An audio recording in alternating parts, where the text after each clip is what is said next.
Hello friends इस video में loan sheet in Excel. इस वीडियो में लोन शीट कैसे एक्सेल में बनाते हैं, लोन का formula PMT, PPMT, IPMT, EMI कैसे निकालते हैं एक्सेल फार्मूला का यूज करके, वो मैं आपको बताऊंगा। तो सबसे पहले जानते हैं लोन क्या होता है। लोन का मतलब होता है उधार। आप कोई बिजनेस करने जाओगे तो आप अपना कैपिटल तो लगाओगे ही, साथ में एसेट खरीदना हो, गुड्स खरीदना हो, कुछ सामान की दुकान की सामानें खरीदनी हो तो आप बैंक से या किसी व्यक्ति से पैसे उधार लेते हो। तो उस उधार लिए पैसे को आप चुकाते भी हो, साथ में ब्याज चुकाते हो, तो वही लोन होता है। तो इस वीडियो में लोन कैसे कैलकुलेट करते हैं, कैसे ईएमआई कैलकुलेट करते हैं, वो मैं आपको बताऊंगा। तो मैं स्टार्टिंग से एग्जांपल लेता हूं, फिर मैं आपको बताऊंगा। तो इसको मैं मिटा देता हूं यहाँ से। लोन में हम जब भी पैसे लेते हैं तो उसे प्रिंसिपल वैल्यू या प्रिंसिपल अमाउंट कहते हैं। इसको मैं शॉर्ट फॉर्म में पी भी बोलते हैं। तो मान लीजिए मैं बिजनेस के लिए लोन ले रहा हूँ 1,00,000 रुपए। ये हमारा 1,00,000 क्या है, अमाउंट है। तो मान लीजिए जिस बैंक से मैं अमाउंट ले रहा हूँ 1,00,000 रुपए, वो मुझे बता रहा है कि आपको इंटरेस्ट जो है ना पर मंथ 3% के हिसाब से लगेगा। यानी कि जो हमारा इंटरेस्ट रेट है वो 3% है। 3% हमारा इंटरेस्ट है, कुछ भी हो सकता है, मैं ऐसे मान के चल रहा हूँ। तो प्रिंसिपल वैल्यू मिल चुका, रेट मिल चुका, और लोन में टाइम दिया जाता है कि आपको इस टाइम तक लोन चुका देना है। यानी कि इस टाइम तक, इस पीरियड तक आपको लोन मिल रहा है, यानी कि आपको टाइम, इसको पीरियड भी बोल सकते हैं। तो जनरली मान के चल रहा हूँ 10 वर्ष, और 10 वर्ष जो है इसको दिखाने के लिए मैं यहाँ पे अगले बॉक्स में ईयर्स लिख देता हूँ, क्योंकि मैं 10 के साथ ना ईयर्स नहीं लिख सकता हूँ। ईयर्स लिखूंगा तो ये फार्मूला कैलकुलेट नहीं होगा, फार्मूला अप्लाई नहीं हो पाएगा, क्योंकि नंबर और लेटर दोनों मिक्स हो जाएंगे। तो सबसे पहले मैं निकालता हूँ ईएमआई। ईएमआई इसका फुल फॉर्म हो सकता है इक्वल मंथली इंस्टॉलमेंट या पर मंथ इंस्टॉलमेंट। इसी का दूसरा नाम स्लैश करके बोल सकते हैं पीएमटी, पर मंथ इंस्टॉलमेंट। तो ये निकालना है, यानी कि ईएमआई निकालना है। ईएमआई के बारे में ये याद रखिए कि पूरे 10 वर्ष के लिए है ना ये, तो ईएमआई 10 वर्ष के लिए पूरा सेम अमाउंट रहेगा, एक ही अमाउंट रहेगा। एक साल, पहला मंथ, दूसरा मंथ, तीसरा मंथ, चौथा मंथ, वो अमाउंट सेम रहेगा। तो पहले इसका ईएमआई निकालते थे, कोई फार्मूला अप्लाई करने से इक्वल का साइन, और ईएमआई का फार्मूला अप्लाई होता है पीएमटी से, ठीक है, पर मंथ इंस्टॉलमेंट। एक्टिव करने के लिए टैब दबाएंगे, ये हमारा फार्मूला एक्टिव हो गया, और इसमें जो जो इन्फॉर्मेशन मांगेगा उस हिसाब से हम देते जाएंगे। तो ये हमारा पीएमटी फार्मूला अप्लाई हो जाएगा। रेट मांग रहा है तो रेट हमारा 3% है, लेकिन ये 3% ना ईयरली रेट है, यानी कि साल में पूरा 3% लग रहा है। लेकिन हम यहाँ पे ईएमआई जो है मंथली लग रहा है। ईयरली लगेगा तो 3% यूज कर लेंगे, लेकिन मंथली है तो इसको मंथ में चेंज करने के लिए इस जो रेट है इसमें 12 से डिवाइड करेंगे। 12 से भाग करने का मतलब है कि ये अब 3% मंथली इंटरेस्ट हो गया, ठीक है, कॉमा देंगे। अब सेकेंड स्टार्ट हो गया, एनपीईआर है, यानी कि number of period. Number of period का मतलब कि कितने टाइम के लिए, तो 10 वर्ष है।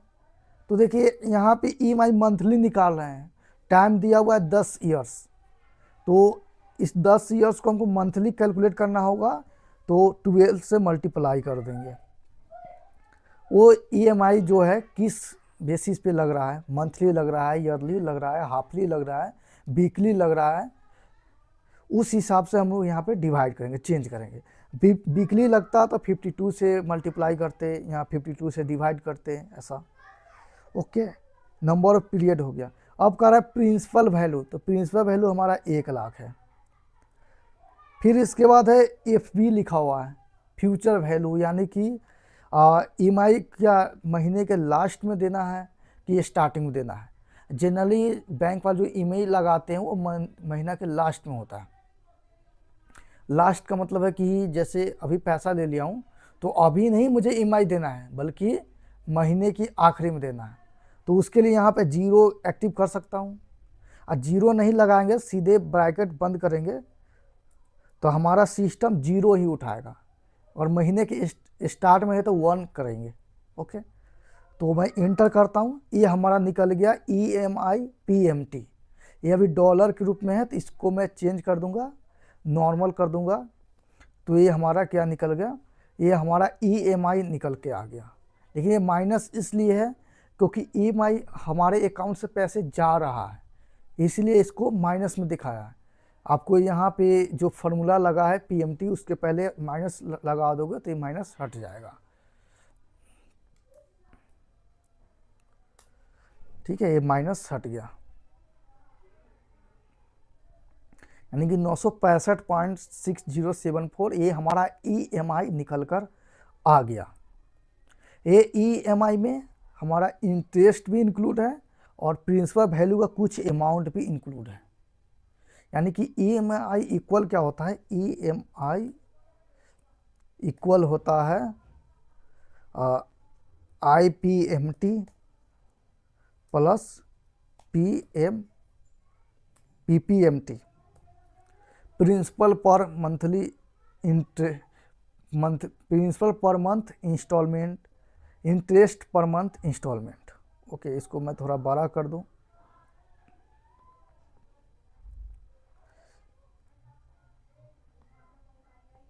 ओके, EMI जो होता है हमारा इंटरेस्ट और प्रिंसिपल वैल्यू जो होता है उसको ऐड करके होता है। तो अब हमको फाइंड करना है कि जो बैंक वाले हमसे मंथली EMI ले रहे हैं 965 रुपये कुछ, तो इसमें कितना मेरा इंटरेस्ट लग रहा है, उसको निकालने के लिए हमको IPMT यानी कि इंटरेस्ट पर मंथ इंस्टॉलमेंट निकालना होगा। तो इसका फार्मूला हो जाएगा IPMT का निकलेगा, IPMT फार्मूला लगेगा इसमें। IPMT लिखते ही नीचे आ जाएगा, टैब से एक्टिव करना है, और रेट जो है वो मांग रहा था रेट 3% होगा, लेकिन मंथली है तो 12 से क्या करना पड़ेगा, यहाँ पे भाग करना पड़ेगा। फिर पर आगे यहाँ पे नया चीज़ आ गया पर, यानी कि हम इंटरेस्ट निकालना चाह रहे हैं। तो आप सोचिए कि हमारा पूरे जो 10 साल है, प्रत्येक मंथ हमारा इंटरेस्ट सेम नहीं होगा। जो EMI इक्वल IPMT और प्लस PPMT लिखा हुआ है, तो इसमें IPMT प्रत्येक मंथ चेंज होते जाएगा, PPMT भी प्रत्येक मंथ चेंज होते जाएगा। तो हमको IPMT निकालना था, कौन से महीने का निकालना है, तो मैं पहला मंथ का निकालता हूँ। कोई भी मंथ का आप निकाल सकते हो, तो पहला मंथ का मैं निकालता हूँ, एक क्लिक कर दिया। नंबर ऑफ पीरियड, तो 10 वर्ष है, यानी कि 10 वर्ष है, तो इसको महीने में चेंज करूँगा 12, आपको पता ही है। प्रिंसिपल वैल्यू डाल देना है, और मुझे महीने की स्टार्टिंग में डालना है तो 0-1 नहीं डालना है। ठीक है, यानी कि ब्रैकेट बंद, ये हमारा निकल गया IPMT। अभी माइनस में आएगा क्योंकि मैंने फार्मूला के स्टार्टिंग में माइनस नहीं लगाया था। आ गया ये, इसको क्या करना है, जनरल। तो 250 रुपये हमारा क्या है, इंटरेस्ट है। अब इसमें मुझे PPMT निकालना है, ऐसा तो अभी मैं निकाल सकता हूँ। यहाँ क्या करूँगा, PPMT निकालना है तो EMI में IPMT घटा दूंगा तो निकल जाएगा। ठीक है, लेकिन मैं चाहता हूँ फार्मूला से निकालो, PPMT क्या हो जाएगा, ये इक्वल PPMT एक्टिव कर दो, रेट डिवाइड 12 पर कितने, ये भी क्या अलग अलग चेंज होगा। तो कौन से महीने का निकालना है PPMT, तो 1 मंथ का, नंबर ऑफ पीरियड 10,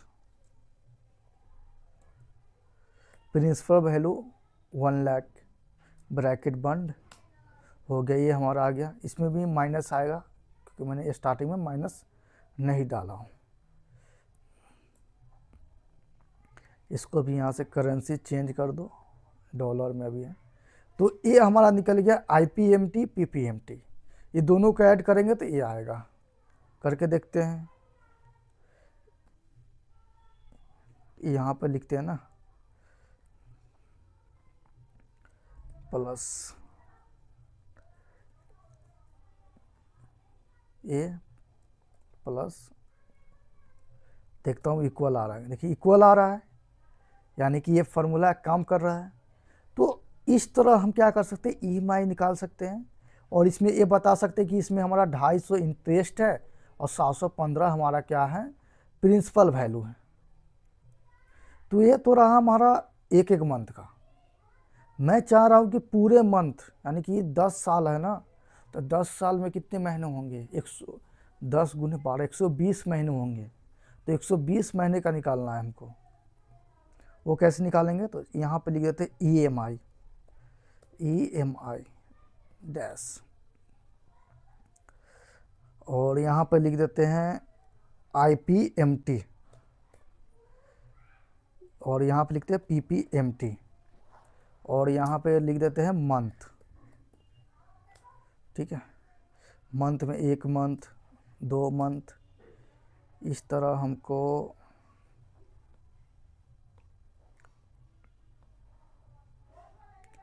120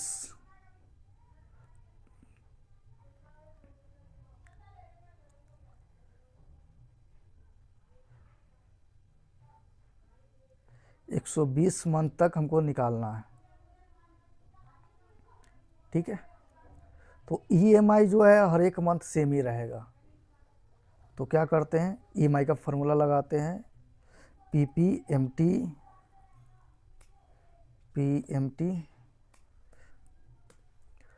रेट हो गया 3 divide by 12, number of period 10 multiply 12, principal value 1 lakh, bracket बंद, इंटर। मैं माइनस लगाना क्यों भूल जा रहा हूँ, लगा दिया माइनस, ये हो गया इंटर। और इसको मैं करेंसी चेंज कर देता हूँ, नॉर्मल कर देता हूँ। अब क्या है, तो ये चेंज होते जा रहा था, इसका रो कॉलम जो है बॉक्स नेम चेंज होते जा रहा था, C4 से C5 हो जा रहा था, C6। तो यहाँ पे लॉक करना जो होता, तो मैंने फंक्शन F4 से लॉक किया हूँ। ठीक है, अब ये ऐसा एरर नहीं आएगा।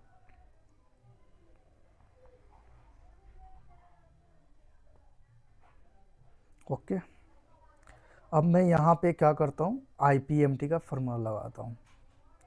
PMT रेट है 3% डिवाइड बाई 12 पर 1, number of period 10 multiply 12, principal value 1, bracket बंद, इंटर।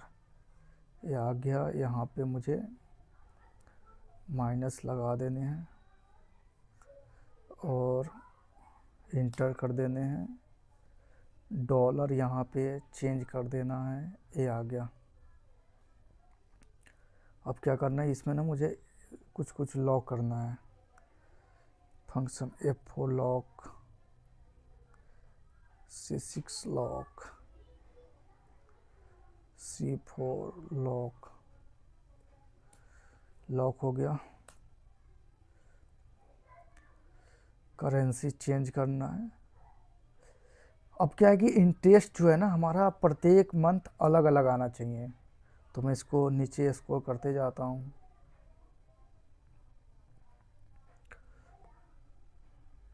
ये तो 250 ही आया। स्टेक क्या किया हूँ, 1 को ना यहाँ पे मैनुअल टाइप किया हूँ, इसलिए ये जो है ना फंक्शन काम नहीं किया है। अब मुझे यहाँ पे 1 की जगह पे ना ये वाले जो बॉक्स है J4 है वो टाइप करना पड़ेगा, तभी ये IPMT सेम नहीं आएगा, अलग अलग आएगा। ओके, तो यहाँ पे 1 की जगह पे मैं क्या करता हूँ, डिलीट करता हूँ इसको और ये वाले बॉक्स को क्लिक कर देता हूँ। और इस वाले बॉक्स को मैं लॉक नहीं करूँगा, लॉक करूँगा तो सब में मंथ सेम ही होगा, यानी कि हमारा IPMT सेम ही रहेगा। अब मैं इंटर करूँगा और इसको पहले मैं चेंज कर दूँगा, यहाँ से जनरल कर दूँगा और देखिए अब ये अप्लाई करते ही आ जाएगा, आ गया हमारा। तो यहाँ पे देख सकते हैं IPMT क्या हुआ है, हर एक मंथ कम होते जा रहा है। हमारा इंटरेस्ट पर मंथ जो है ना कम होते जा रहा है, ठीक है। लेकिन ये PPMT है, हर एक मंथ बढ़ते जाएगा, ठीक है। पहला मंथ और EMI हमारा प्रत्येक मंथ सेम ही रहेगा, इसलिए आप देख सकते हो EMI सेम रहेगा। और PPMT निकालना है, PPMT का फार्मूला वही है, एक्टिव करो, रेट डालो 3 डिवाइड करो 12 से, इसको भी लॉक करेंगे, बाद में करेंगे अभी। पर मंथ, तो पर एक लिखेंगे तो गलत हो जाएगा, मुझे ये वाला मंथ चूज करना पड़ेगा, तभी तो ये चेंज होगा। तो 1 चूज कर लिए, नंबर ऑफ पीरियड 10 मल्टीप्लाई 12 और उसके बाद प्रिंसिपल वैल्यू 1 लाख, ब्रैकेट बंद, माइनस लगा दूँ स्टार्टिंग में, इंटर। ये आ गया हमारा PPMT। ओके, अब इसको मैं स्क्रॉल करूँगा तो एरर आ जाएगा, क्योंकि मैंने यहाँ पे इस वाले को लॉक नहीं किया हूँ। इस C5 के नीचे C6 हो जाएगा, C1 हो जाएगा, इसलिए यहाँ पे मैं लॉक कर देता हूँ, F4 से लॉक कर दिया। J4 को लॉक नहीं करूँगा क्योंकि ये मेरा मंथ है, तो ये हर एक मंथ चेंज होते रहेगा, लेकिन इसको भी लॉक कर दूँगा, हमारा प्रिंसिपल वैल्यू को भी लॉक कर दूँगा, ठीक है। तो ये रहा हमारा, हो गया PPMT। और PPMT क्या है, हमारा हर एक मंथ बढ़ते जाएगा, अलग अलग रहेगा, लेकिन अभी 715 है तो देखो 715 से बढ़ जाएगा ये, अभी बताता हूँ आपको।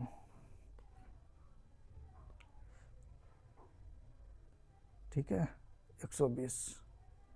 देखिए अब ये जो हमारा PPMT है हर एक मंथ बढ़ते जा रहा है, तो आप देख सकते हो ये दोनों को ऐड करोगे IPMT और PPMT को तो हमेशा EMI आएगा।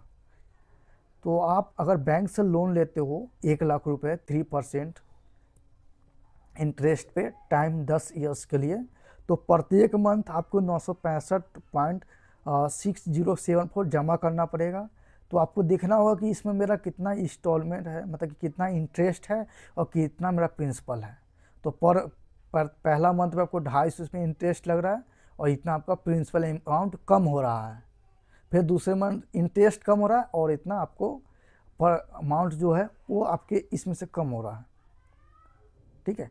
इस तरह से आप पूरे 120 महीने दे सकते हो। लास्ट में देख रहे हो आपका इंटरेस्ट जो है 2 रुपये हो गया, आपका इंटरेस्ट 2 रुपये हो गया, लेकिन आपका प्रिंसिपल अमाउंट बढ़ चुका है,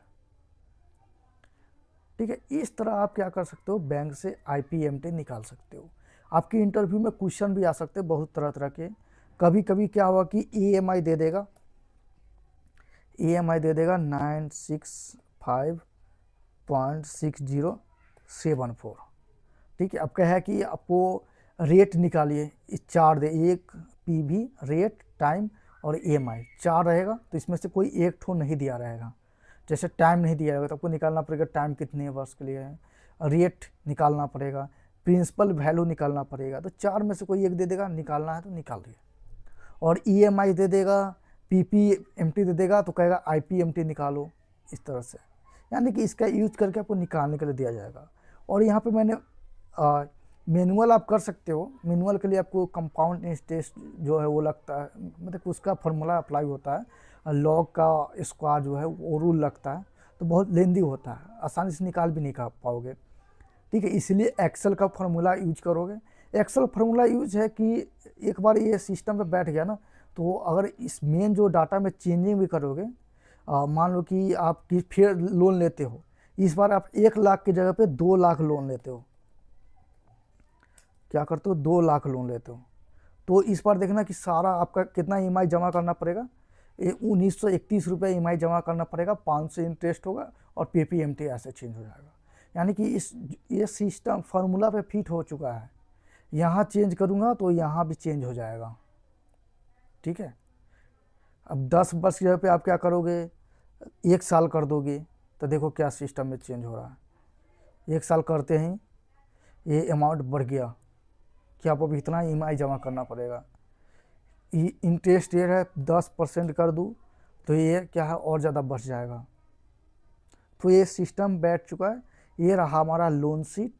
आप जब भी कभी लोन बनाओ, लोन शीट बनाना हो तो ऊपर लोन शीट लिख दो और इस तरह से प्रिंसिपल अमाउंट, रेट, टाइम बना सकते हो।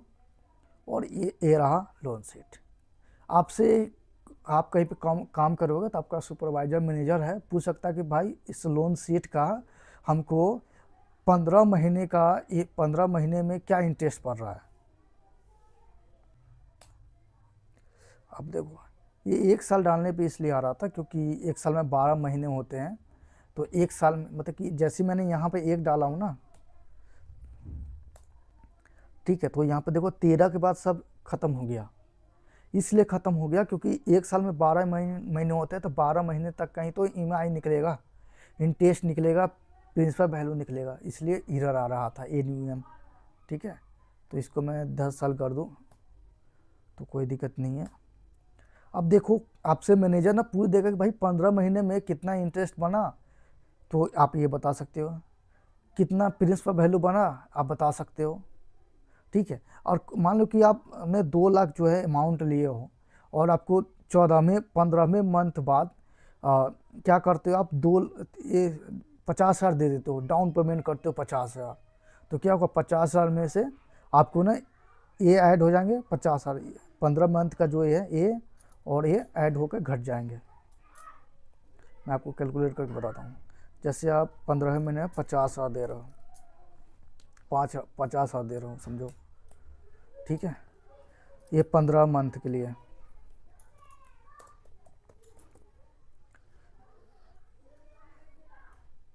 इसको थोड़ा लंबा कर दो। ठीक है, ये दे रहे हो 50,000 दे रहे हो 15 मंथ के लिए, तो 15 मंथ तक आप इतना ईएमआई जमा कर दिए। ठीक है, 15 मंथ तक आपने ईएमआई जमा कर दिए, तो 15 मंथ क्या होगा ना कि पूरा अमाउंट ऐड होगा। ठीक है, पूरा ये सारा अमाउंट ऐड करके ये पूरा ऐड होगा, ऐड करके फिर इसमें 50 ऐड करेंगे और इसमें से घटा देंगे, तो उसके बाद नया ईएमआई बनेगा, नया ईएमआई बनेगा, वो कम रहेगा। ठीक है, तो अगर आप ईएमआई लोन लेते हो ईएमआई पे और आपके पास पैसे हों तो आप क्या करो, डाउन पेमेंट करो और ईएमआई जो है ना कम हो जाएंगे। ठीक है, ओके, तो मैं इसको अब सेव कर देता हूँ। अब मैंने